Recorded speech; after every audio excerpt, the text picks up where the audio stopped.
Bismillahirrahmanirrahim. Assalamualaikum warahmatullahi wabarakatuh.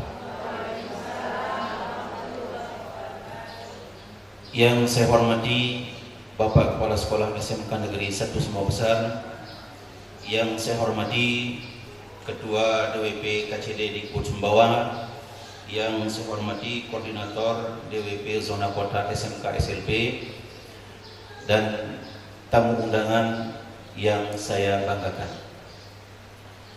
Alhamdulillahi Rabbil Alamin, wa bihi nasta'inu ala umurid dunya wad din, wassalatu wassalamu ala asrafil anbiya'i wal mursalin, wa ala alihi wa sahbihi wa man tabi'ahum bi ihsanin ila yaumiddin. Ashhadu an la ilaha illallah wahdahu la syarika lah, wa asyhadu anna Muhammadan abduhu wa rasuluhu sallallahu alaihi wasallam la nabiyya ba'dah. Qala Allah ta'ala fi kitabihil karim, ya ayyuhalladzina amanu taqullaha wa qulu qawlan sadida yuslih lakum a'malakum wa yaghfir lakum dzunubakum wa man yuti'illaha wa rasulahu faqad faza fawzan 'azima. Alhamdulillahi rabbil alamin. Kita masih diberi kesempatan oleh Allah Subhanahu wa taala hadir di tempat yang mulia ini dalam rangka kita menyambung silaturahim kita, dalam rangka mempererat tali persaudaraan kita. Salah satu tanda orang yang beriman kepada Allah dan hari akhirnya adalah ia menyambung silaturahim bersama saudara-saudaranya. Selawat serta salam senantiasa kita curahkan kepada baginda Rasulullah sallallahu alaihi wasallam. Semoga kita termasuk umat yang dirindukan oleh baginda Rasulullah sallallahu alaihi wasallam, karena dalam salah satu hadis Rasulullah sallallahu alaihi wasallam sampaikan, ada satu umat yang dimana dia tidak pernah bertemu dengan aku, namun mereka meyakini tentang kedatanganku, maka merekalah orang-orang yang aku rindukan nanti di hari kiamat. Dan kita berharap semoga kita mendapatkan syafaat dari baginda Rasulullah sallallahu alaihi wasallam. Bapak Kepala Sekolah yang saya hormati dan ibu-ibu semuanya, alhamdulillah kita berada di bulan Syawal ini, bulan yang di dalamnya ada kemenangan yang kita raih, kemenangan yang telah kita peroleh dari perjuangannya kita di bulan Ramadan kemarin. Bulan Ramadan bulan yang berat, karena di dalamnya ada unsur ketaatan, dan ketaatannya harus kita bersungguh-sungguh, mujahadah, ada keinginan dan pengharapan kepada Allah Subhanahu wa taala untuk mendapatkan la'allakum tattaqun, agar kita mendapatkan kedudukan yang tinggi di hadapan Allah, yaitu takwa kepada Allah Subhanahu wa taala. Masya Allah, saya lihat wajah ibu-ibu bercahaya, mudah-mudahan karena wudu ya, amin ya rabbal alamin. Karena dalam satu riwayat sebutkan surga ini diperuntukkan kepada kaum wanita. Surga ini lebih banyak diisi oleh para wanita, dan surga lebih dahulu diisi oleh para wanita daripada laki-laki, tapi lebih banyak juga di dalam neraka. Seimbang itu ya, seimbang. Kenapa dikatakan demikian? Surga itu 500 tahun lebih dahulu dimasukkan para wanita, baru laki-laki. Karena apa? Kedudukan wanita lebih tinggi daripada laki-laki. Lalu baru kaum Adam, laki-laki. Tapi asbabnya wanita dimasukkan ke dalam nerakanya Allah, ia disebabkan oleh putusnya silaturahim ini.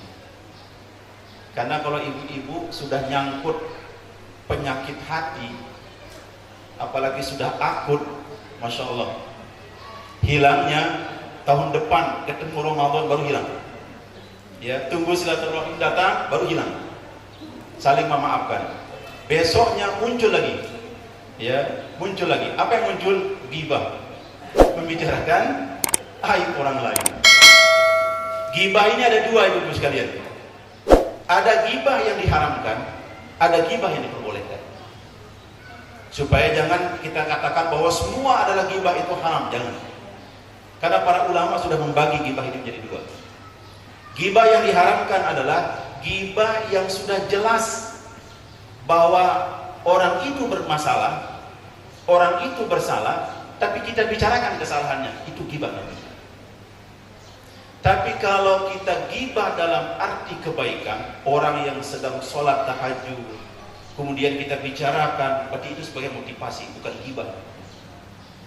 Sehingga di dalam kemenangan kita bulan Syawal ada 4 golongan yang diharamkan oleh Allah Subhanahu wa taala masuk dalam nerakanya Allah. Ada 4 golongan Ibu sekalian.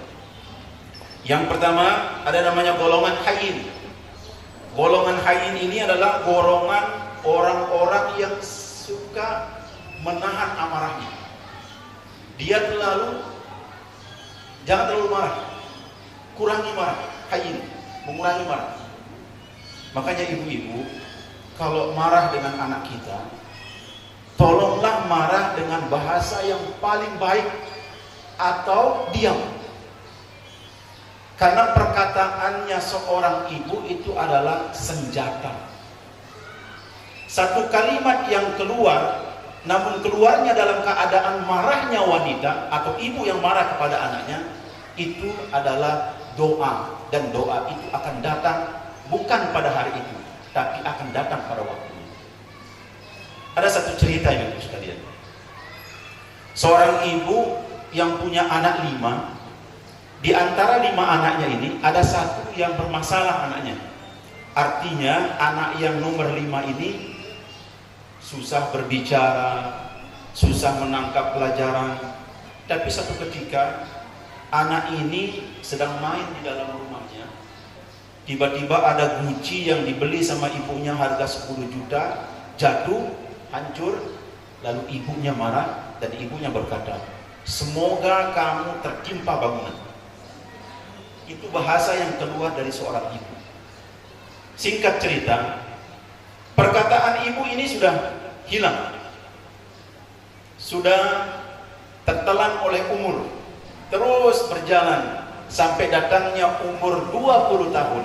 Artinya 20 tahun sudah terlewatkan.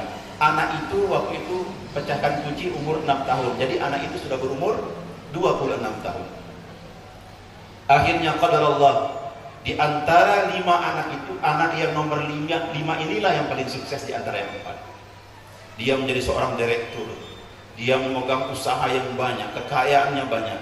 Tapi ibu ini lupa, ada satu kalimat yang diucapkan, lalu kalimat itu menjadi senjata bagi anak itu, menjadi musibah atas diri dia. Akhirnya waktulah tibanya anak ini untuk menikah. Rumah harus direnovasi dengan seindah mungkin. Tiba-tiba dia berada di bangunan yang paling belakang rumah mereka. Ada tukang yang sedang merobohkan tembok, lalu anak itu tertimpa dengan tembok itu sendiri. Walhamdulillah. Maka hati-hatilah. Kalau kita marah, lebih baik diam. Atau jangan kita mengatakan hal-hal yang merusak, bahwa dari ucapan kita lahirlah musibah yang kadang itu datang disebabkan oleh lisan kita sendiri. Itu namanya hayyin. Kita harus mengurangi rasa marah kita. Kemudian yang kedua adalah layyin.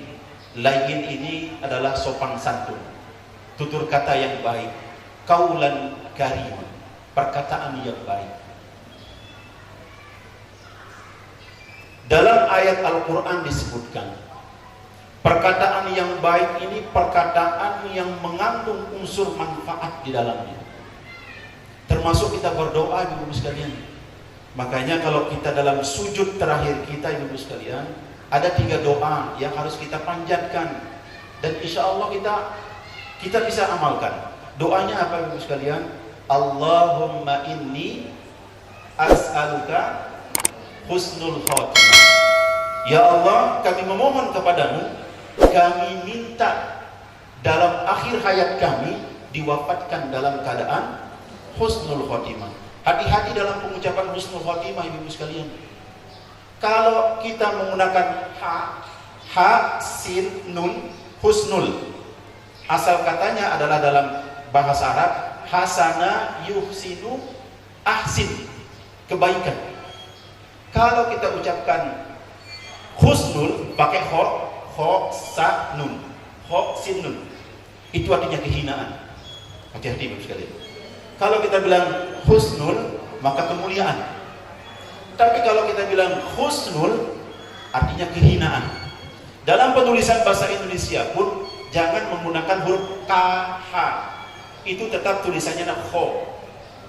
Bacaan dalam huruf hijaiyah adalah kho. Maka dia adalah pakai huruf ha. Husnul artinya hasanah, kebaikan. Semoga orang itu meninggal dalam keadaan kebaikan. Tapi kalau kita pakai husnul, semoga orang itu dia meninggal dalam keadaan kehinaan. Hati-hati ibu sekalian. Pertama itu kita minta perkataan yang baik dengan cara doa. Allahumma inni as'aluka husnul khotimah. Yang kedua, Allahumma rzuqni taubatan nasuha qabla al-maut. Ya Allah, berikanlah kami rezeki dan terimalah taubat kami. Itu doa kita. Dan yang ketiga, Allahumma ya muqallibal qulub sabbit qalbi ala dinik. Ya Allah yang membolak-balikkan hati kami, tetapkanlah hati kami dalam agamamu. Hati-hati juga dalam kalimat qalbun. Kalau qalbun, ba, artinya hati. Tapi kalau kita pakai kaf, lam, ba, artinya anjing. Kalau kita bilang ya muqallibal qulub, biasa kita belajar orang-orang tua dulu, ro menjadi ra, ya, kha menjadi kha, kemudian ka menjadi ko, berubah ko menjadi ka. Maka kita ucapkan adalah jangan kita membaca ya muqallibal qulub. Kalau kita baca ya muqallibal qulub, ya Allah yang membolak-balikkan hati anjingku, ya muqallibal qulub sabbit qalbi ala dinik, ya Allah yang membolak-balikkan hati anjingku, tetapkanlah hati anjingku dalam agamamu. Itu artinya ibu sekalian. Jauh tak kira-kira? Sangat jauh ibu sekalian. Yang benar adalah ya muqallibal qulub sabbit qalbi ala dinik. Kemudian golongan yang ketiga adalah qarib. Seseorang yang murah senyum, kemudian memiliki akrab kepada orang lain, tidak menyakiti orang lain, tutur katanya baik, sikapnya baik. Itulah salah satu kemenangan yang kita miliki, yaitu singkirkan sifat-sifat yang merugikan diri kita dan merugikan orang lain. Yang terakhir adalah sahal, yaitu jangan mempersulit orang lain. Dalam hadis Rasulullah sallallahu alaihi wasallam sebutkan, barang siapa yang mempermudah urusan orang lain di dunia, maka kelak pada hari kiamat Allah akan memudahkan urusannya bertemu dengan Allah Subhanahu wa taala. Maka kita ini supaya diberikan kemudahan, maka permudahkan orang lain. Yang lebih bahaya lagi, kalau kita sudah menyakiti orang lain, ini hadisnya sahih ini, sebagai pegangan dalam diri kita. Kalau kita sudah menyakiti orang lain atau mengambil hak orang lain, namun orang itu tidak membalas dengan perbuatan yang sama, tapi dia mengadu permasalahannya ini kepada Allah Subhanahu wa taala, itulah musibah yang paling besar ibu sekalian. Dia langsung minta kepada Allah. Maka karir atau hidup kita sedang terancam ibu sekalian. Maka untuk membentengi diri kita, untuk meraih kemenangan di sisi Allah Subhanahu wa taala, dan salah satu syarat diterimanya amal ibadah seseorang di hadapan Allah, hablum minan nas. Perbaiki dulu hubungannya dengan manusia. Itulah orang-orang yang mendapatkan kemenangan di sisi Allah Subhanahu wa taala. Jangan sampai nanti kita di smackdown oleh malaikat ibu sekalian. Subuh lari maraton, zuhur ke salon, asar main badminton, maghrib nonton sinetron, isya main handphone, masuk kubur di Smackdown. Ya. Karena apa? Karena kita tidak mau belajar sekali. Maka ada satu doa yang saya titipkan untuk kita sama-sama amalkan. Doa itu namanya doa Sayyidul Istighfar. Kenapa kita harus baca doa Sayyidul Istighfar itu? Sekiranya kalau kita baca satu doa ini, tanpa kita doa yang lain pun sudah mencakup seluruh dunia beserta ini isinya. Ada yang kira-kira bisa hafal Ibu? Doa Sayyidul Istighfar? Belum? Musibah. Doanya pendek, beratnya mengamalkan. Al-istiqomah min alfi karamah. Satu keistiqomahan seseorang itu lebih baik daripada 1000 karamah. Berat yang istiqomah ini. Apalagi untuk sholat subuh, Masya Allah, berat sekali. Ramadan, dari awal Ramadan masjid ramai subuhnya. Masuk 1 Syawal sepi. Ya, sepi subuh. Padahal langkah kaki kita dari rumah ke masjid, debu yang kita injak akan bersaksi di hadapan Allah dan akan meminta ampunkan kita disebabkan oleh kita berjalannya kita ke masjid. Maka dengan doa ini yang saya tutupi dengan Sayyidul Istighfar, doanya Allahumma anta rabbi la ilaha illa anta khalaqtani wa ana abduka wa ana ala ahdika wa wa'dika mastata'tu a'udzu bika min syarri ma sana'tu abuhu laka bi ni'matika alayya wa abuhu bi dhanbi faghfirli fa innahu la yaghfiru dzunuba illa anta. Satu kali kita baca, Allah Subhanahu wa taala lewat baginda Rasulullah sallallahu alaihi wasallam, ghufirat khotoyahu, Allah akan mengampuni dosa-dosanya sampai dosa di bawah kukunya itu sekalian diampuni oleh Allah Subhanahu wa taala. Ya, insyaallah bisa saya cari nanti di Google, insyaallah ada Sayyidul Istighfar. Kita coba baca sebelum kita akhiri. Bismillahirrahmanirrahim. Allahumma anta rabbi la ilaha illa anta khalaqtani wa ana abduka wa ana ala ahdika wa wa'dika mastata'tu a'udzu bika min syarri ma sana'tu abuhu laka bi ni'matika alayya wa abuhu bi dhanbi faghfirli fa innahu la yaghfiru dzunuba illa anta. Alhamdulillah, semoga kita bisa amalkan, bisa kita jadikan doa kita, karena salah satu syarat doa diijabah oleh Allah Subhanahu wa taala, di dalamnya ada untayan istighfar kepada Allah Subhanahu wa taala, dan kita duduk dengan Allahumma shalli ala sayyidina Muhammad wa ala ali sayyidina Muhammad. Kurang lebihnya saya mohon maaf, kebenaran datang dari Allah Subhanahu wa taala, kehilafan, kekeliruan, kekurangan datangnya dari saya pribadi. Hadanallahu wa iyyakum ajma'in. Assalamualaikum warahmatullahi wabarakatuh.